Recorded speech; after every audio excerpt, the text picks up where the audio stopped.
খবৰ welcome to my channel friend blog আৰু আজি আপোনালোকৰ ওচৰত বেলেগ এটা ভিডিঅ'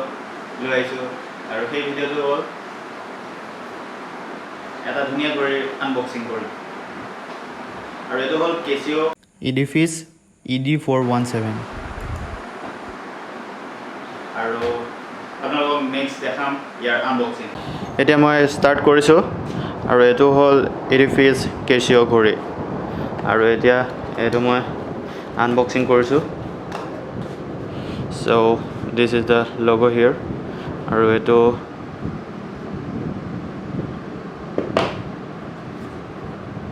এয়া হ'ল ইয়াৰ ইউজাৰ মেনুৱেল আৰু ৱাৰেণ্টি কাৰ্ডছ এইটো 2 বছৰ ৱাৰেণ্টি আছে আৰু এইখন এক্সটেণ্ডেড ৱাৰেণ্টি আৰু এইটো হ'ল ইয়াৰ ইউজাৰ মেনুৱেল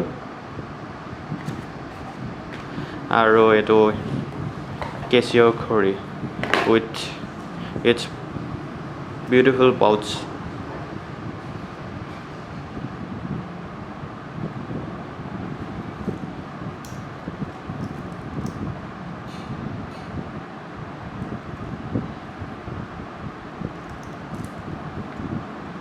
আৰু এতিয়া আপোনালোকক দেখাম ঘড়ীটোৰ বেলেগ বেলেগ সাইডৰ পৰা ইয়াৰ লুকস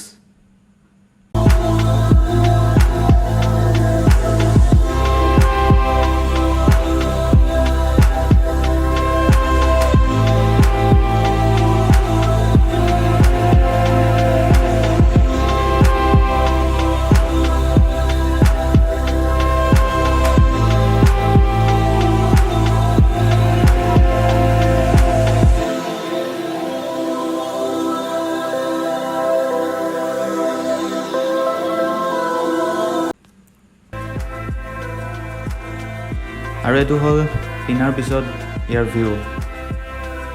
আপোনালোকে দেখিছে বহুত এট্ৰেক্টিভ লুকছ এটা ইয়ে দেখা পোৱা গৈছে আৰু এইটো হ'ল ব্লেক ফিনিশ আৰু ইয়াৰ কাটাউটডাল দুইডালৰ ৰেডিয়াম আছে যাতে একো প্ৰব্লেম নহয়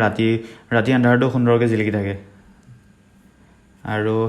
ইয়াৰ ভিউটো বহুত ধুনীয়া লগতে ষ্টেইনলেছ ষ্টীলৰ হয় আৰু 100 মিটাৰ্ছ ৱাটাৰ ৰেজিষ্টেণ্ট আছে ইয়াত কেপেবিলিটি আৰু এইটোৱে হ'ল Casioৰ আটাইতকৈ কম দামী ৱাটছ